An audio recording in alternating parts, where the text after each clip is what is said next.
it was a good overwhelming because every time you do a flip, you turn, it was an amazing picture, an amazing space. The transitions to one space to another one, it was closed and then it was open and then it was closed, and you didn't feel like you were in a huge building. It was like if you were in a garden.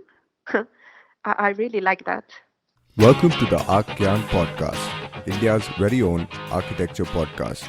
I'm your host, Manish Paul Simon, and today will be the very first episode, Life of a Mexican Architect, with Ariadna Lopez. Before we start with today's episode, please do check out our website, which is archgyan.com, that's archgyan.com. And please do subscribe to our weekly newsletter, where you will get updates whenever a new episode is released. And follow us on Instagram. We go by the handle of Archgyan, that's Archgyan. Thanks for listening, guys, and hope you guys learn a ton from this episode. Today we have with us Ariadna Lopez, who has been practicing as an architect for the past 10 years. She has worked with the best firms in Mexico, and she has tremendous knowledge in the industry. She is also an avid traveler, where she makes it a point to take a break from work every year to travel to a new country.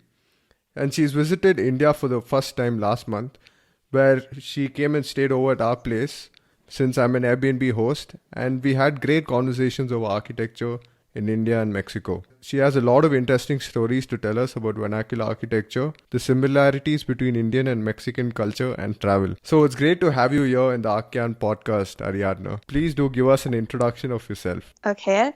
First of all, thank you, Manish, for inviting me to this podcast. It was... It's a really nice way. As I told you, when you told me that you were an architect, I was like, oh my God, I have so many questions. Because, I was traveling around 1 month in India, and you can see a lot of stuff, but you have so many questions. And then you ask people, but maybe they will give you a response, but maybe not the one that you want, like more technical. So it was a blast to meeting you in the last step of my trip. Awesome. So before we get to the architecture part, let us talk about your travels.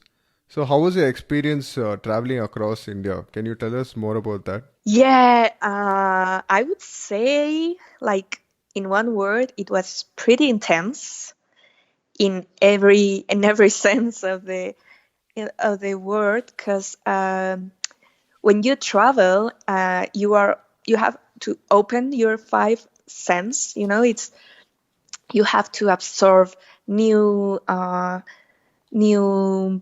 visual stuff, new sounds, new language, new ways of transportation, new food also. So your five senses are like super open, super to try to adapt, because you have to adapt. And in India, I think you have to do it faster, because if not, you cannot have a lot of time to, to digest maybe this information. And while you are doing that, like in another country, like regular, like you are walking and seeing stuff, here people approach you and ask you, like, where are you from? And so it's kind of, you have to be like, your brain, it's like 200% working all the time. Right, yeah. It must have been very overwhelming for you, right? Exactly. All right. So how is it different traveling as an architect compared to other professionals? Do you see the world with a different perspective? Of course, yes. I think you don't need to go outside to have this different view. I don't know who is listening this podcast, but I think even as a student of architecture, if you have, 1 year study, I think they, like, not even 6 months later, they go inside school. If you go to the same street, to the same supermarket, like that traject, Yeah. you can see differently. you will see it, because now you know that window is constructed this way. I mean, you can do it daily. You don't need to go outside to know that you will see it totally different. I think as an architects, we are very criticized about it. Right. You know, I don't know if that has happened to you, that you see things before the college so different that you see it now, and you are always like, oh, this, why is this color, and why is this height, and people like my mother, my family, my father, they are always like, why you are always asking that? So if you go to a restaurant, for example, you ask like, oh, they should not put this, or this is wrong, or this is nice, the bathrooms. And people are laughing always like, why you're so weird? Yeah. But it's the career, I guess.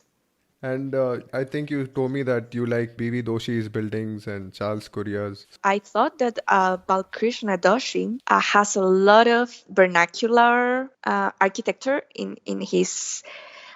I think he adapts like regionally characteristics to a contemporary vision, and he created a new style with that. So I was really impressed. I mean, when I saw it in the books or the internet, right? I think like, oh my God, this window is so beautiful, and these stairs are so nice. And then when I have the opportunity to travel around India, I can see that those things in in their little houses next to the railway tracks. And I say, oh, this is, I mean, it's lovely and it's inspiring how he took that you see every day and put it in his architecture for all the world to see it. So you're talking about the houses next to the railway tracks, next to the railway station. Yeah. I really like them. That's a nice observation. Yeah, well, Indian trains are always like more hours. So one day I spent the whole day in a train just watching, and I really enjoy it. It was not at all a waste of time.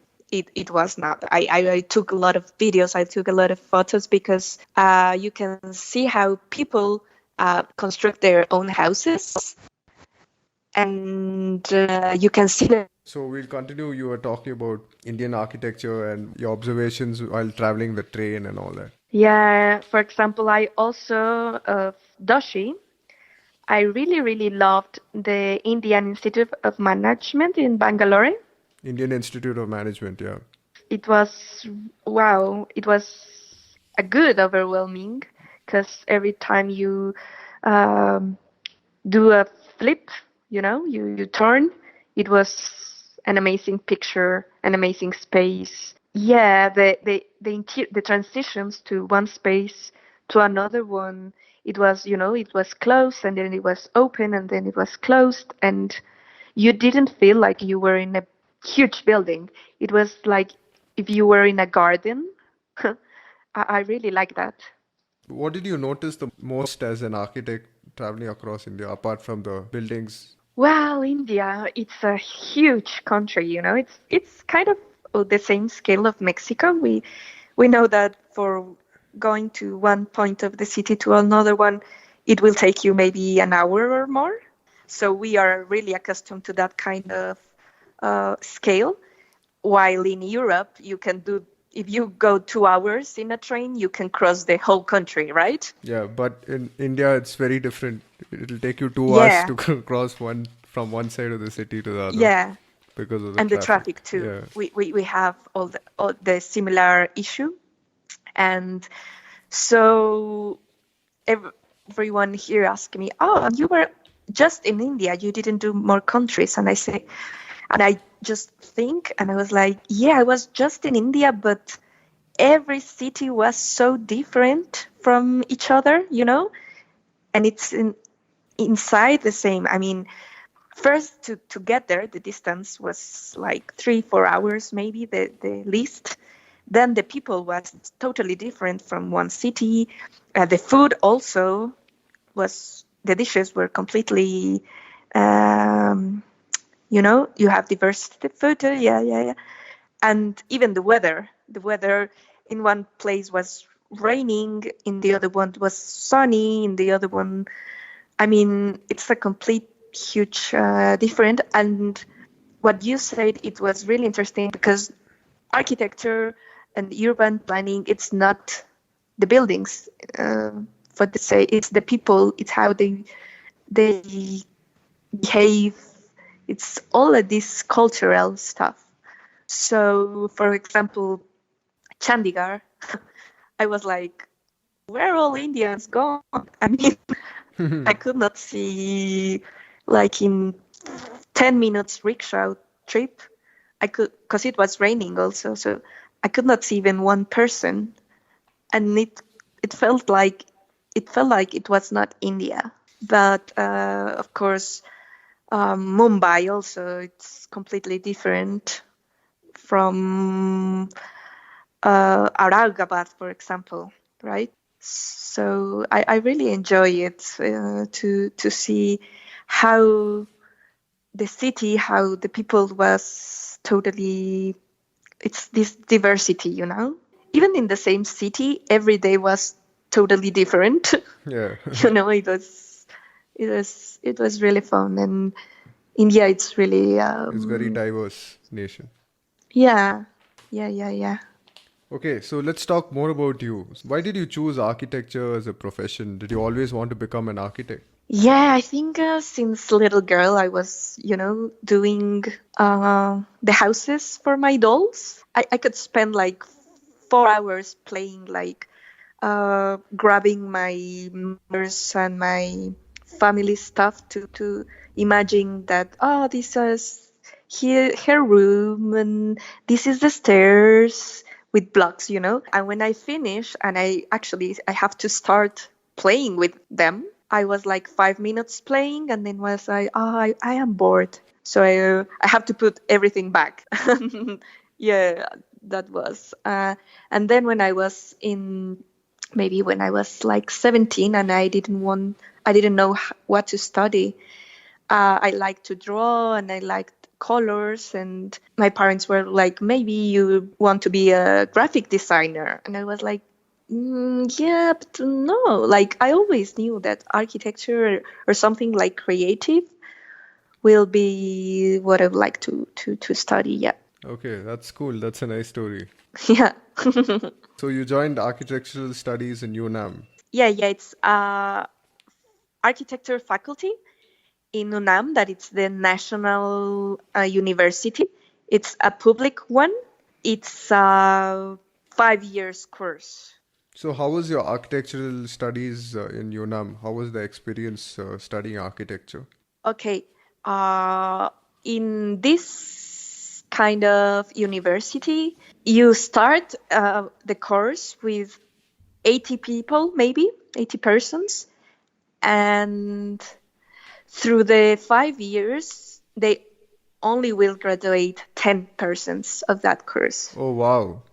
Yeah, it's really intense. And a lot of people desert or start like going behind, like the professors that are teaching are well-known architects, because a lot of people love, because it's for free. I mean, they charge you, it will be like maybe 10 rupees Okay. for a year. Yeah, while private ones are really, really expensive. It's really hard. Also, you have to take, if you come from a private background in schools, you have to take an exam.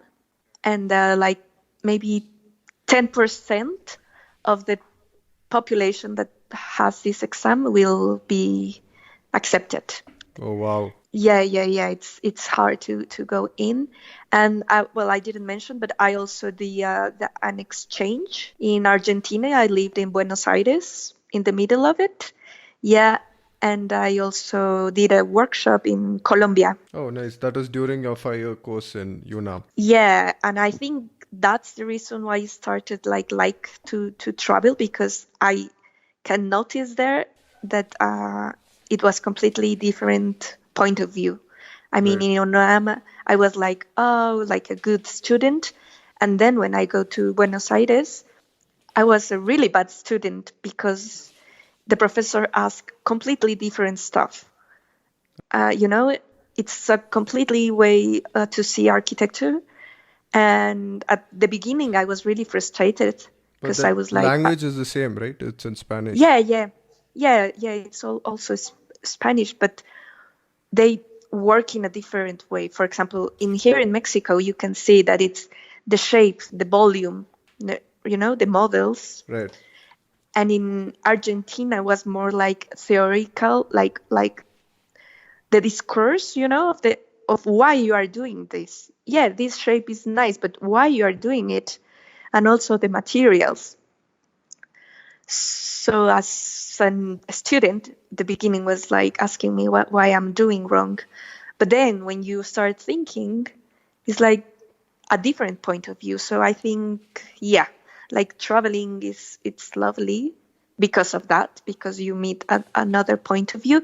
And also in Colombia, it was really interesting because it was a workshop international, and your team, they form it. So every person of that team was from a different background. I was with Brazilian people, with Spanish people, with people from Chile also, and we have to do a project. Oh, So nice. it was super interesting because, for example, Brazilians were more about bioclimate, Chilean were more about landscape and public spaces. Spanish were more like the way that they represent the project.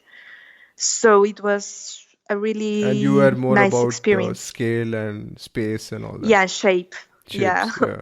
Okay, Yeah. nice. And also the professors were from different. So one professor tells you one thing, the other one corrects another thing. I really like that experience. It was really good for me, I guess, as a forming architect. That's awesome. So after you finished your architecture studies, did you join a job or did you start traveling? Oh no! While I was studying, I started to work to gain experience. That I think it's really important. So you have an internship program like 6 months or 1 year. Yeah. 6 months, and and after that, when I finished, I traveled to Europe with friends, and I really enjoy it. And then I like this kind of see different stuff, because sometimes, I mean, that was the first time when I went to Argentina, the first one I go out to the country.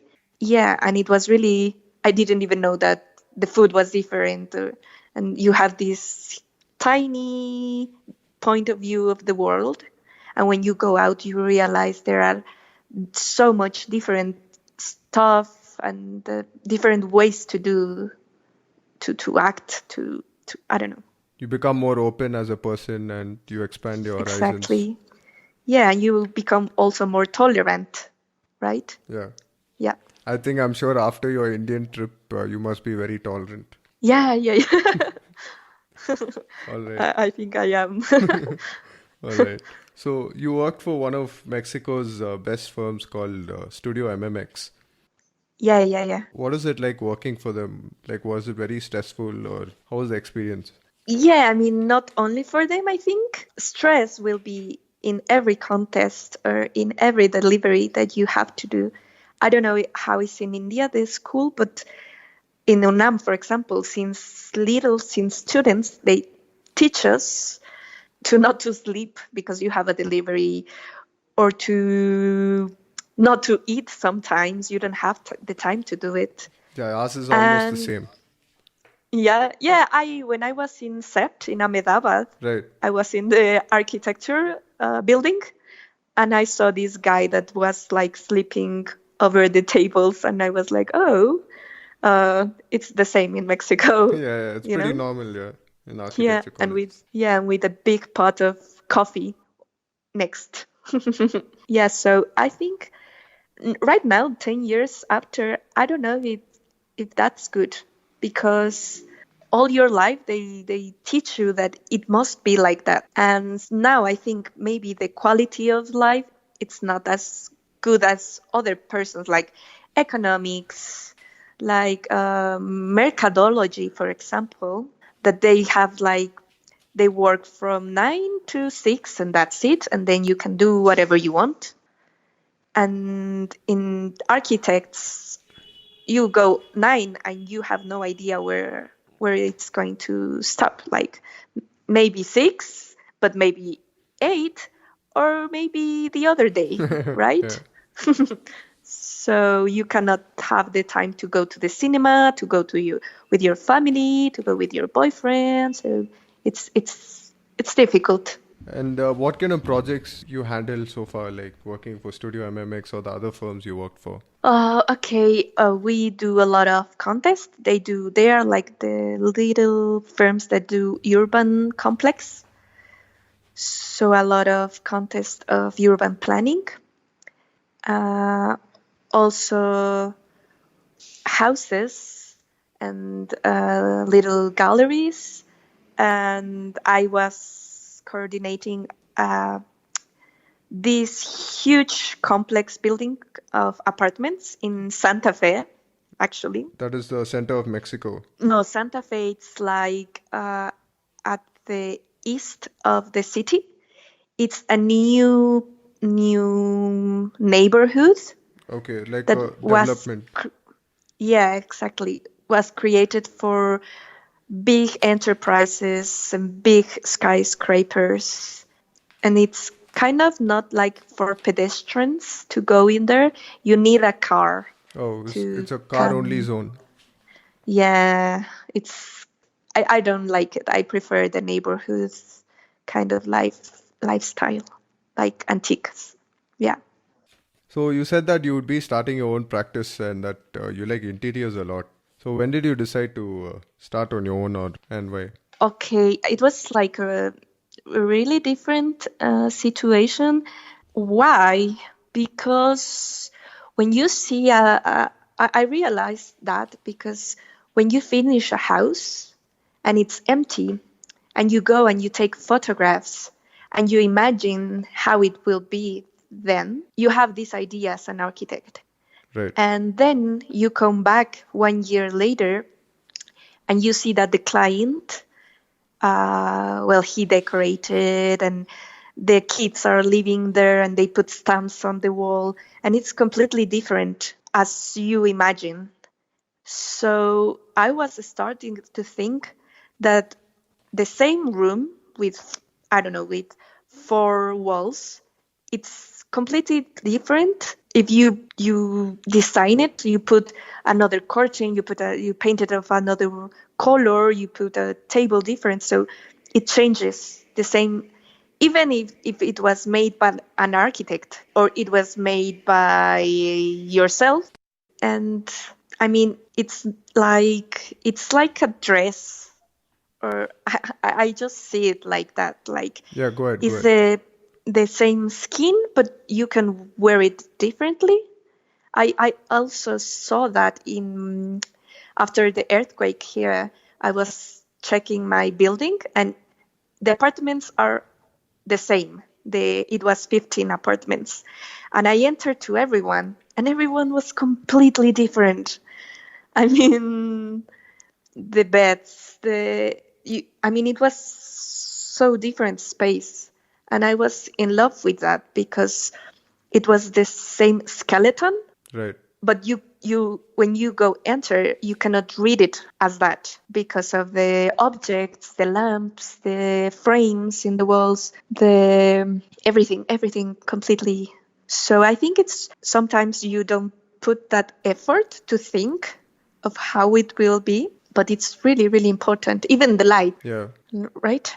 Yeah, and there's a lot of details, right, in interiors. Yeah, that you have to take care of it. Right. So you said that people in Mexico prefer vernacular architecture to contemporary architecture nowadays. Why do you think that is happening? I think now it's returning. I guess Mexican architecture has always been a nationalist. Like UNAM, for example, is one of the most examples. We have murals in the facade, and even though when we have, or all the world have this eclecticism style, when we start doing like European, or try to imitate that, Right. European buildings, it always has this Mexican point of view, like Juan O'Gorman, Yeah. It was when it came from these ideas from France and from Le Corbusier and stuff. Yeah, it was like, again, the skeleton, it was maybe European,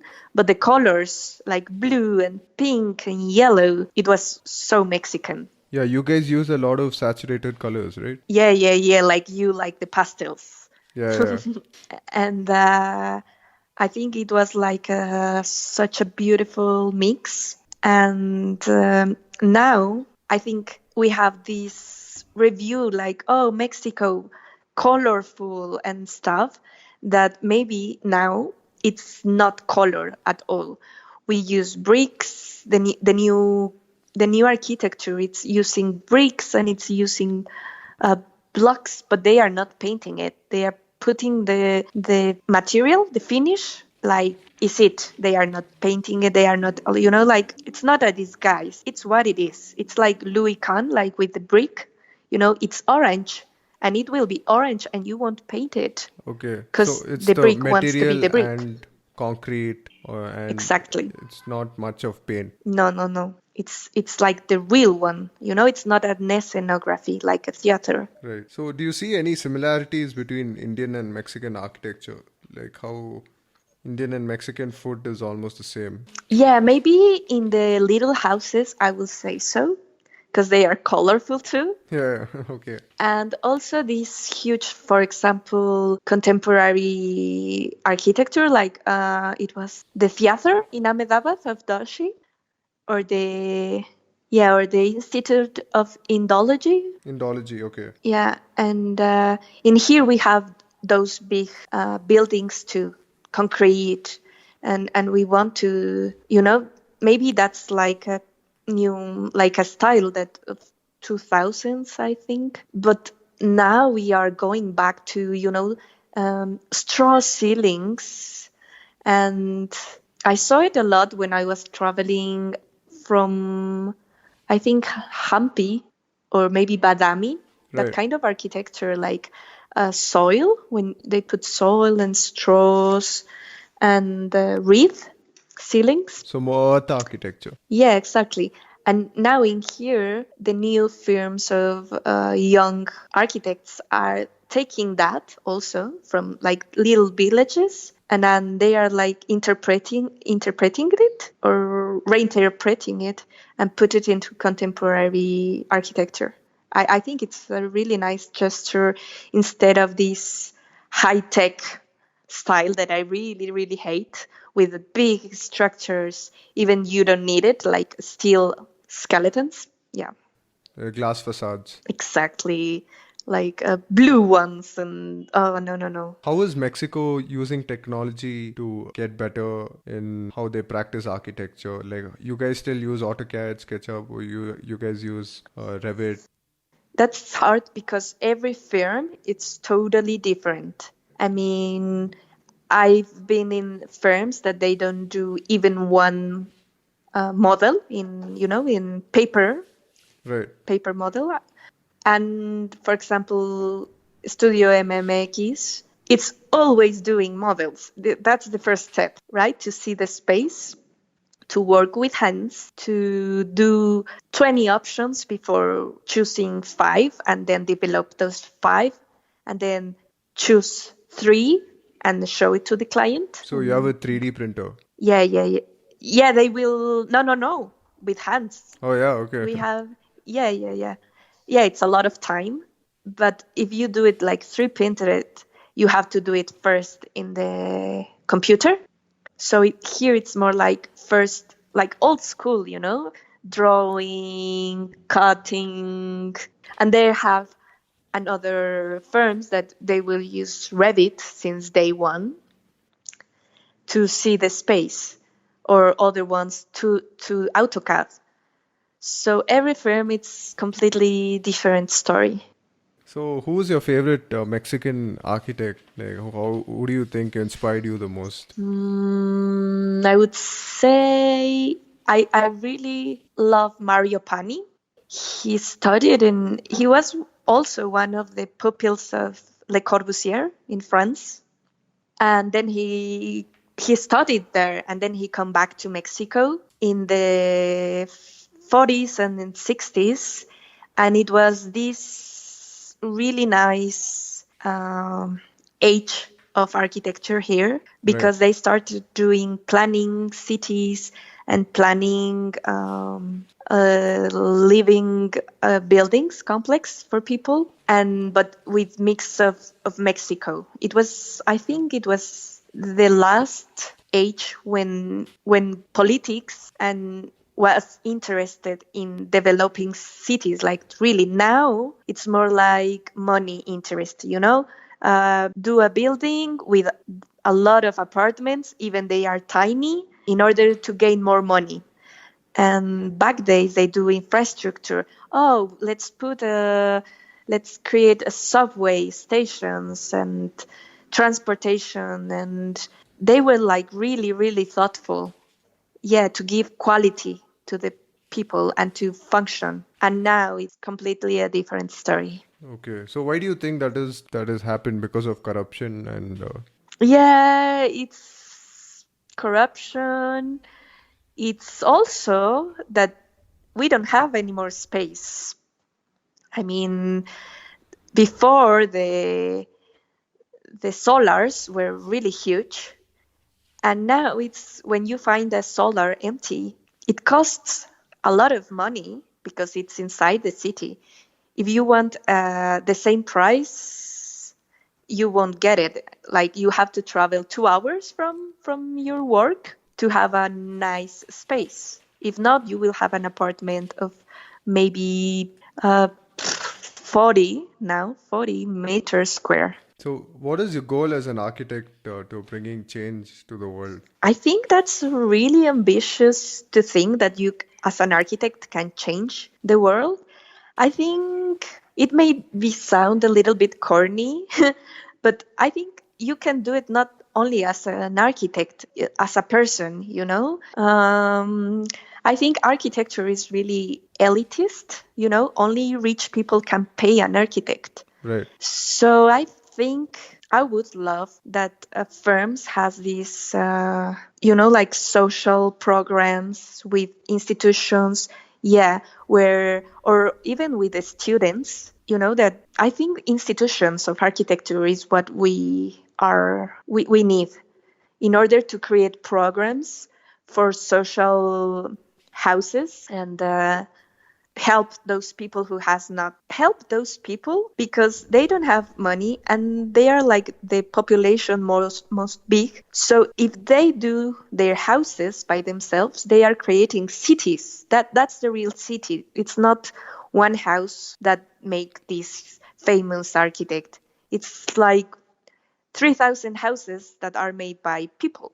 So maybe if the firms do a program where they can do a model of a little house for them, it will be so much better because it will be reproducing it, right? Yes, absolutely. For free. Like a contribution to society. Exactly. Maybe 1 month per year, you hire 2 persons to do that stuff. And I think that way you can help your country, the world, and the persons. Yeah. I hope a lot of architects do that, but nowadays architects also are behind money, right? Yeah, well, because it's also a cost for them. So maybe the government can do some plan. It's not like architecture. Actually, I think 25% is really made by an architect, and the other will be the client because they ask a lot of stuff. Right.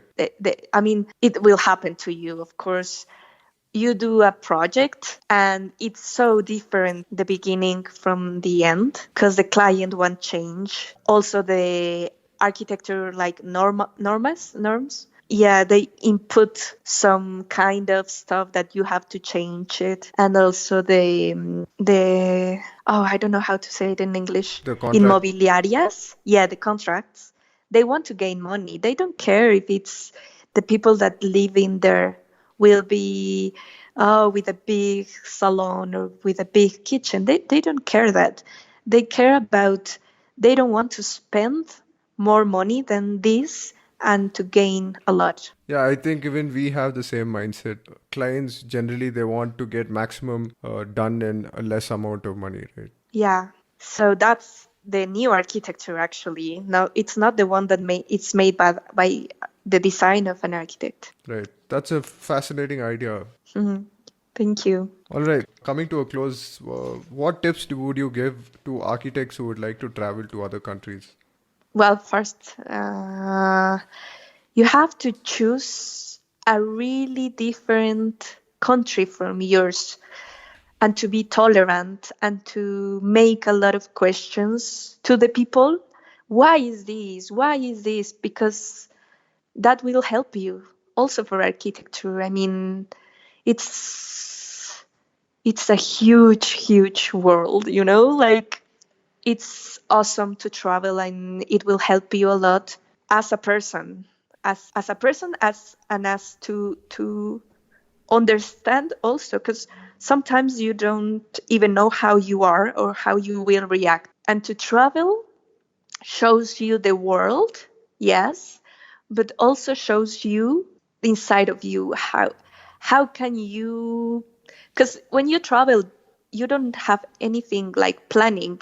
It will be always something that didn't go well and didn't that you have to know how to you will react, how you will solve the How to problem. adapt and react. Exactly, like you have 5 minutes to do it, so you have to think fast and you have to talk with people. I think it's the most important. Talk to people, ask them, do you like to live here? Do you like, I don't know, it's the people, you meet, the trip. It's not the buildings, it's not the photographies, it's the experience. It's about culture and society and meeting other people. Yeah, because and I think if you have the money, that's what I think. You should spend it in traveling and in food. That's the most important things. Yeah, because things, it will break. I mean, when you are going to be old, you will always be remembering your experiences. So I will recommend that. Awesome, Ariadna. So thanks a Yeah, ton yeah. for your time, Ariadna. It was great talking to you. We learned a lot about travel and architecture and Mexican culture and Indian culture. It was really awesome to have you here. No, thank you for inviting me, and thank you for this nice chat. And I hope they are interested in travel, and hope to contribute a little bit with my little knowledge I have.